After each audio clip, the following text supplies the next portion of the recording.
Bonsoir à tous, merci d'être venus. Moi je m'appelle Florent Le Gall, je suis développeur full stack. Moi j'aime bien Java, j'aime bien Scala, j'aime bien JavaScript. Et j'ai rejoint Fluo il y a 6 mois maintenant. Et en fait je vais vous parler de React Native. Fluo, donc vous ne connaissez probablement pas, on est une start-up en fait dans le domaine de l'assurance. On fait une application qui vous permet de savoir si vous êtes bien assuré ou pas, qui vous permet d'acheter des assurances, faire un bilan complet de toutes vos assurances, donc ça c'est sympa. Et puis cette application, on la développe en React Native.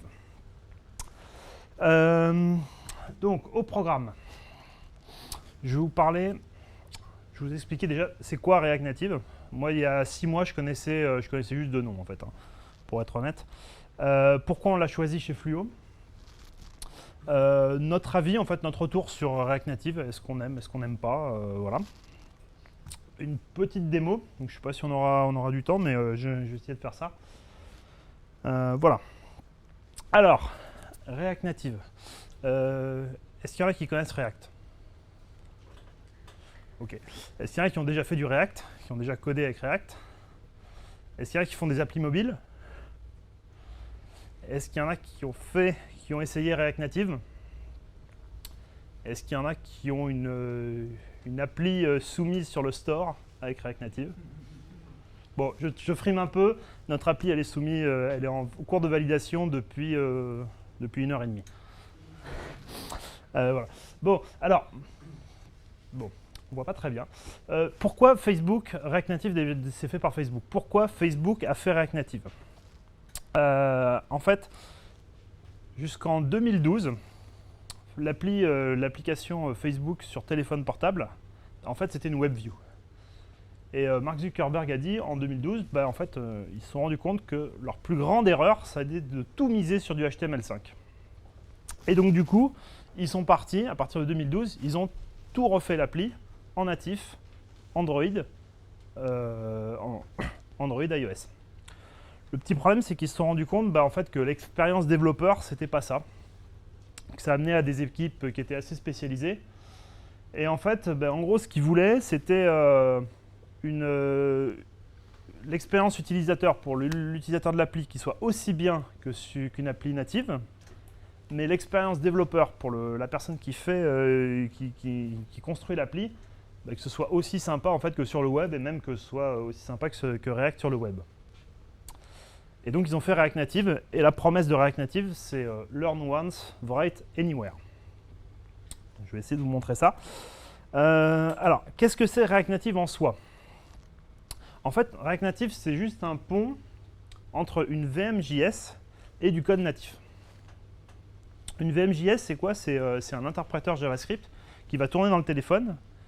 Et on a le code natif, donc ça peut être des composants qu'on va afficher, ça peut être des services du code natif, des services comme des services Java qu'on va appeler dans du code qu'on va appeler nativement.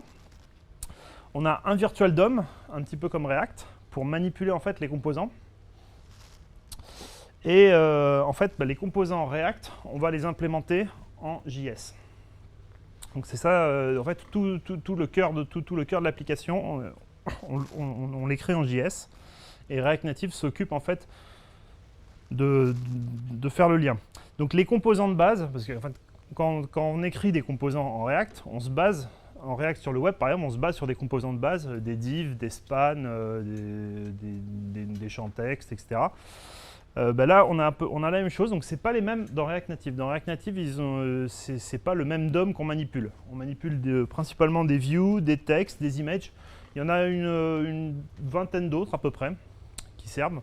Et avec ça, on fait toute une appli mobile. React Native, ce n'est pas un framework mobile qui fait tourner React Web dans une WebView. Il faut bien comprendre ça. Moi, pendant longtemps, je croyais que React Native, c'est React, mais sur mobile, il y a une WebView. Non, c'est vraiment une application mobile. Vraiment une application native. Il n'y a pas vraiment de web dedans. Donc, je vous montrerai tout à l'heure un petit peu à quoi ça ressemble. Je vous ferai une démo. Je vais vous parler un petit peu je vais vous expliquer pourquoi nous, on a choisi React Native. Je Je vais vous parler un petit peu de Fluo. Donc Fluo existe depuis 3 ans. On a 2 apps, iOS et Android. Ça, c'est ce que tout le monde voit. Donc ça, c'est chouette. On a aussi un site web fluo.com, qui est le front est fait en Angular, le back en Java. Les gens ne le connaissent pas, mais il est quand même assez utilisé. Puis on fait quand même des sites aussi pour nos clients en B2B. Donc les clients en B2B, c'est des clients qui veulent utiliser notre service. Et donc on leur développe des sites aussi, pour l'instant en Angular et en Java. On leur fait aussi des API REST en Java. Puis on fait des SDK pour les mobiles et les montres connectées. Donc là, en fait, on se retrouve avec tout l'écosystème. On a 3 langages avec des règles de diagnostic d'assurance pour savoir c'est quoi la couverture d'une carte, etc., qui sont implémentées 3 fois. En gros, elles sont implémentées dans 3 langages parce que l'application doit tourner en mode offline. Donc, il faut que sur l'application existante, ça a été implémenté en Objective-C, ça a été implémenté en Java. Et puis aussi le front, en fait, on a mis certaines règles de gestion aussi dans le front, donc on a aussi des règles de gestion qui sont aussi implémentées en JS. Donc c'est un peu barge. Et puis nous on aime bien le JavaScript. Donc, alors avant de choisir vraiment React Native, on s'est quand même posé quelques questions. On s'est dit, voilà, on attend un niveau de qualité natif. Ça, c'était vraiment un critère. Pour nous, l'approche hybride, faire tourner une application dans une WebView, c'était pas suffisant. On voulait une bonne expérience de développement. Avant de partir sur React Native, on a quand même fait quelques petites modifications aux applications existantes. Et on a pas mal galéré, notamment avec l'Objective-C. À la base, on n'est pas des développeurs Objective-C. Donc c'était un petit peu compliqué. Et puis sur Objective-C, quand on fait un changement, il faut recompiler l'appli, relancer le simulateur. C'est assez long, quoi. Et en Java, c'est encore plus long. Enfin, en Android, c'est encore plus long. Il y a aussi une autre raison, c'est que nous, on a envie de partager du code entre tous nos produits. Et donc, chez Fluo, on fait du mono-repository. On a un repository où on a tout le code. Et pour nous, c'était vraiment important ça. Et puis voilà, comme on a déjà une application native, on ne veut pas tout changer. On ne veut pas dire se prendre 6 mois de développement pour refaire toute l'application de A à Z en React Native. Il faut que l'application, on soit capable de refaire certaines parties et puis de conserver l'existant en natif. Alors pour l'instant, on a 2 projets chez Fluo qui utilisent React Native. Donc on a notre application, donc c'est une application native et toutes les nouveautés on les fait en React Native. Et on a un SDK Objective-C Android où en fait on a écrit le cœur de métier en JavaScript. Donc on n'utilise aucun composant React Native, mais on utilise quand même la techno React Native juste pour le pont en fait entre le natif et le JS. Voilà, on utilise juste le bridge React Native pour ça. Et donc c'est un SDK en fait qui permet qu'on vend et qui permet en fait d'avoir toutes les règles d'assurance, tout le cœur de l'application Fluo. Il n'y a aucune présentation. La présentation elle est implémentée en Objective-C ou en Java. Mais tout le cœur métier, c'est du JavaScript. Alors, React Native, qu'est-ce qu'on aime bien? On aime bien l'expérience de développeur. Je vais vous montrer donc tout à l'heure ce que ça donne. Le hot reload, c'est assez génial.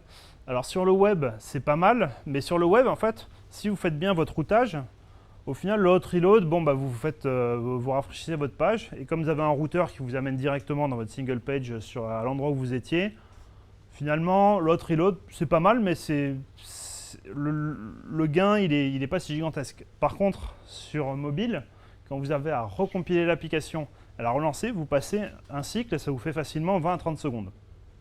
Donc quand vous faites du layout, quand vous faites du positionnement, quand vous choisissez bien vos couleurs, etc., chaque fois le temps de feedback, c'est assez désagréable.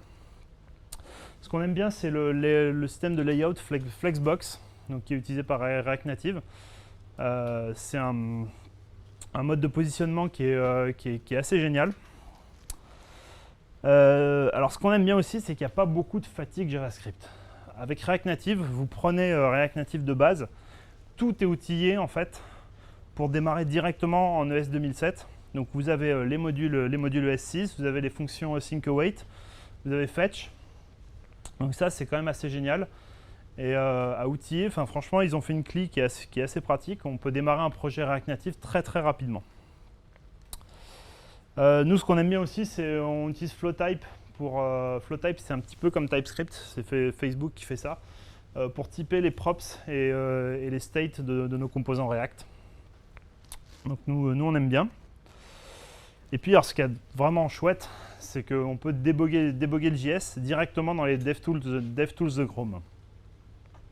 Donc là, en fait, on a le debugger Chrome qui est probablement le meilleur du marché, quoi, qui peut servir à débugger une application qui tourne dans le téléphone. Donc ça, c'est assez magique. L'intégration avec le code natif, ça c'est assez chouette. Quand il s'agit de débrayer, depuis le JS, on peut facilement appeler des modules Objective-C ou Java. Donc ça, dès qu'on a besoin de fonctionnalités natives, on peut le faire très facilement. Dès qu'on a besoin d'utiliser une librairie qui a été écrite nativement, on peut le faire. Depuis le code natif, ça marche un petit peu différemment. Quand depuis le code natif, on veut appeler du JS, on émet un événement. Mais ça fonctionne aussi bien. Donc il est aussi possible d'implémenter des composants natifs. Nous, on ne l'a pas encore fait. Alors les composants natifs, c'est-à-dire si vous avez un composant natif qui occupe juste une partie de l'écran, vous pouvez l'inclure dans votre vue React Native. Donc ça, c'est assez pratique. On ne l'a pas encore fait, mais c'est possible. Alors en termes de productivité, moi je trouve vraiment le temps de développement, c'est assez extra, quoi. On arrive à faire des écrans super vite. Moi, ça m'a fait un peu la même impression qu'il y a 3 ans quand j'ai découvert les frameworks, les frameworks web modernes style Angular. Et là, par rapport à avoir ça sur le natif, c'est assez génial. En général, ça marche directement sur les deux plateformes. Il se trouve qu'on développe plutôt avec le simulateur iOS, mais quand on teste sur Android, dans la plupart des cas, ça marche. Il y a quelques petites choses où le positionnement n'est pas exactement pareil, mais dans la plupart des cas, on fait l'application et ça marche. On teste sur iOS et après, une fois qu'on a fait la feature, on la teste sur Android. En général, ça marche. Alors, il y a un truc qui est bien aussi, c'est que React Native, ils font des releases assez régulièrement, toutes les 2 semaines. Et c'est assez stable. C'est-à-dire qu'on n'a pas eu pour l'instant de gros changements cassants dans React Native. Donc ça c'est quand même assez pratique. Du coup on suit les releases, on ne se met pas immédiatement dans la semaine où ça vient de sortir, on ne récupère pas tout de suite la nouvelle version, on attend au moins une semaine et après on la met. Ce qu'on aime un petit peu moins, c'est la documentation. Elle n'est pas toujours complète en fait. Il y a certaines propriétés qui sont juste énumérées, qui ne sont pas documentées. Ça c'est un petit bémol, mais quand même ça s'améliore. Alors, le build iOS Android, en fait, quand vous faites une application React Native, vous devez l'intégrer au sein d'une application mobile existante. Et nous, par rapport à nos besoins, en fait, on a trouvé ça un petit peu trop simpliste. C'est-à-dire que en fait, quand on démarre un projet from scratch, ça marche nickel, il n'y a pas de problème. Sauf que nous, on a déjà 2 applications existantes dans lesquelles on doit mettre du React Native dedans. Et là, on y a passé un petit peu de temps. Tout n'est pas documenté, notamment la CLI de React Native, elle n'est pas documentée. Donc c'est un petit peu ennuyeux. Donc ouais, c'est un peu plus difficile voilà, quand on intègre une application existante. Et puis alors, quand on sort des cas d'usage là pour notre SDK, réussir à packager en fait React Native en tant que librairie, on y a passé pas mal de temps. Et là, bon, on est peut-être les seuls à faire ça, mais en tout cas, voilà. Aussi petite surprise, ouais, il n'y a pas de support pour l'appareil photo. En fait, de base, il n'y a rien en fait qui permet de prendre des photos. Alors, il y a un module externe qu'on trouve sur GitHub qui s'appelle React Native Camera, dont le support Android est un petit peu moins bon que le support iOS. Voilà. Alors, React Native, est-ce que ça fait de nous de bons développeurs mobiles? C'est une question qu'on peut se poser. Alors, je pense que oui, parce que je pense qu'on est plus productif que si on développait séparément. On est vraiment très fiers du rendu. C'est-à-dire le rendu qu'on a, nous, est vraiment très très proche des maquettes que nous a fait le designer. Et ça, on est vraiment, c'est vraiment chouette quoi, d'avoir ce niveau de finesse. Alors cela dit, nous on est des nouveaux développeurs mobiles et les habitudes d'ergonomie du web, elles ne s'appliquent pas toujours au mobile. C'est quelque chose qu'on apprend, qu'on découvre. Les spécificités mobiles, faut les apprendre. Tout ce qui est permission, tout ce qui est notification, build, release sur les stores, c'est un métier un tout petit peu différent, donc faut apprendre. Et ça, avec React Native, on n'y coupe pas, quoi. Il faut bien l'apprendre. Alors, vous allez me dire, React Native, est-ce que c'est seulement pour le mobile? En fait, c'est en train d'éclore. Donc actuellement, il y a un projet qui s'appelle React Native Windows, fait par Microsoft, où ils portent React Native sur la plateforme Windows. Donc sur le Windows Phone et les applications desktop Windows, on va pouvoir faire du React Native. Sur macOS, il y a la même chose. Donc il y a quelqu'un qui est en train de faire React Native Desktop pour macOS. Samsung s'y met. Donc sur leur système Tizen qui est dédié aux Smart TV et aux mobiles Samsung, ils sont en train de porter React Native. Il y a React Native Web, alors ça c'est encore une curiosité absolument extraordinaire, c'est faire du React Native sur du web. Alors pourquoi faire du React Native sur du web? Vous allez me dire, on pourrait très bien faire du React. Oui, mais là l'intérêt c'est qu'on réutilise le même code qui va être utilisé dans une application native. Autrement dit, donc on va utiliser les mêmes composants, les views, les textes, etc. Ce seront les mêmes. Alors que ce n'est pas possible de partager des composants web et des composants React Web et des composants React Native. C'est-à-dire il y a les composants React Web utilisent des divs, des spans, etc. Les composants React Native utilisent, c'est des views, des textes, etc. Donc c'est un petit peu différent. Donc ça c'est tout ce qu'il y a en dessous de React Native. Maintenant, il y a des gens qui s'amusent à faire tourner Angular 2 au-dessus de React Native. Donc on peut faire choisir de développer avec Angular 2 et avoir tous les bénéfices de React Native. Donc, et ça, c'est Angular qui le fait, hein, c'est la team Angular qui le fait, quoi. Donc voilà, React Native, clairement, clairement, ça décolle. Hein. Vu le nombre de projets, c'est assez chouette. Ce que je vous propose, c'est de vous montrer un petit peu. Alors, je ne vais pas vous montrer l'application du mois du JS que tout le monde a fait parce que je n'ai pas eu le temps de la refaire en React Native. Par contre, ce que je peux vous proposer, c'est en fait de vous montrer directement le code de notre application qu'on vient de soumettre il y a 1h30. Donc, alors, l'application, je l'ai lancée là. Donc, elle ressemble à ça. Ce que je vous propose, c'est de vous montrer quelques features assez sympas dans le code. Alors, je vais vous montrer le hot reload, comment ça marche. Alors, le hot reload, il y a un petit menu comme ça, et on peut activer le hot reload. Alors, en fait, sur un vrai téléphone, il suffit de secouer le téléphone pour faire apparaître ce menu. Donc là, j'active le hot reload, et donc ici, là, je vais pouvoir... Hop. Je vais pouvoir directement ici modifier. Pouvoir par exemple ici là.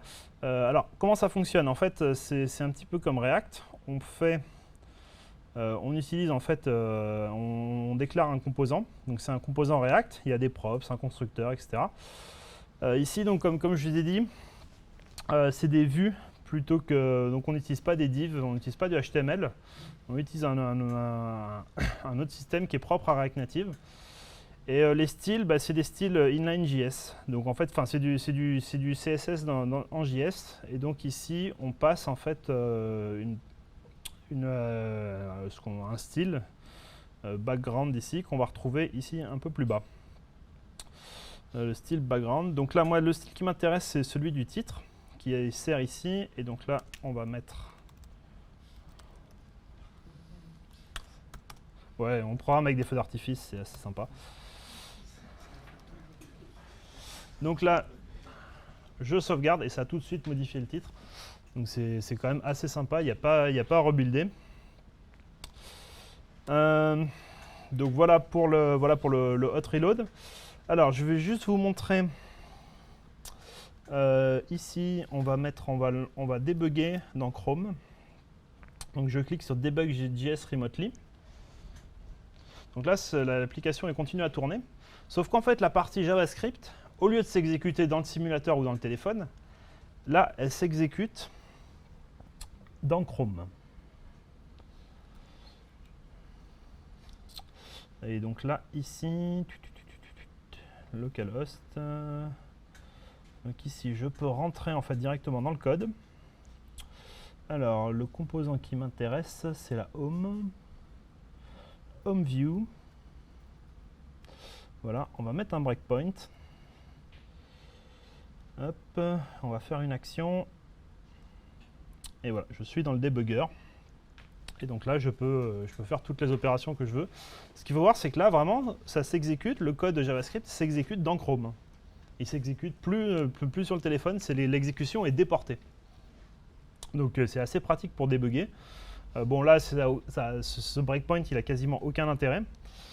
Donc voilà, je continue.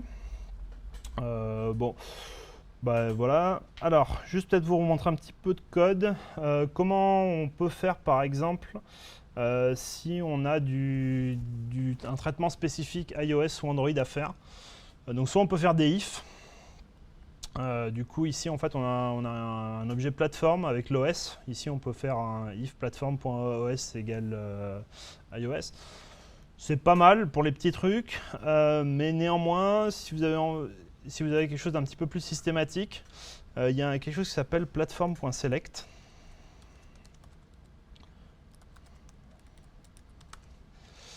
Donc ici, platform.select. En fonction en fait, de la plateforme, ça va directement vous choisir le bon composant. Donc ici, vous faites return platform.select, vous lui passez un objet avec les deux propriétés Android et iOS. Et sur Android, c'est cette vue qui va être utilisée, sur iOS, c'est celle-là. Ça, c'est assez pratique. Et si vraiment vous avez une classe qui est implémentée de deux façons différentes, ce que vous pouvez faire,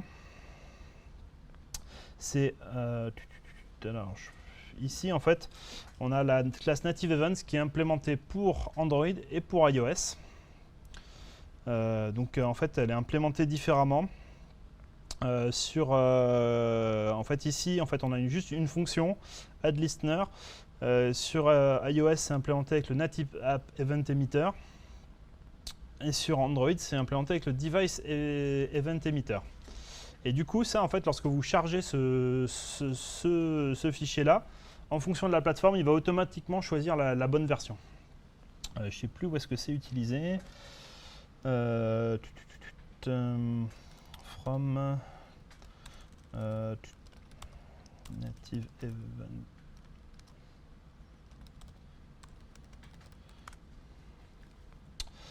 Native Events. Donc ici, voilà, on a juste importé la fonction addListener de Native Events et on se fiche de savoir si c'est la version iOS ou la version Android. Il me reste encore un petit peu de temps ou... Ok, juste quelques petits trucs. Quelles petites choses que je vais vous montrer. Les images, on les charge avec des require. Donc ici, en fait, on charge une image avec... on montre sa source ici. Ici, donc on a un composant image et la source, en fait, on le charge avec require. Du coup, en fait, les images, on les met... Nous, on a choisi de les mettre au milieu du code. Comme ça. Alors, ce qu'il y a de bien aussi, c'est qu'en fait, directement, le scaling en fonction de l'écran va être fait automatiquement. C'est-à-dire que par l'image, en fait, on va choisir directement la bonne version en fonction de la taille de l'écran. Et ça, il n'y a pas besoin de le spécifier. Ici, j'ai juste eu à charger img bg home. J'ai pas demandé IMG, BG Home, ça va pas être dans ce répertoire, mais j'ai pas demandé explicitement la version 1X, la version 2X ou la version 3X. Ça, c'est fait automatiquement. Bah voilà. Bon, je pourrais encore vous montrer pas mal de trucs. Je pense qu'on va s'arrêter là.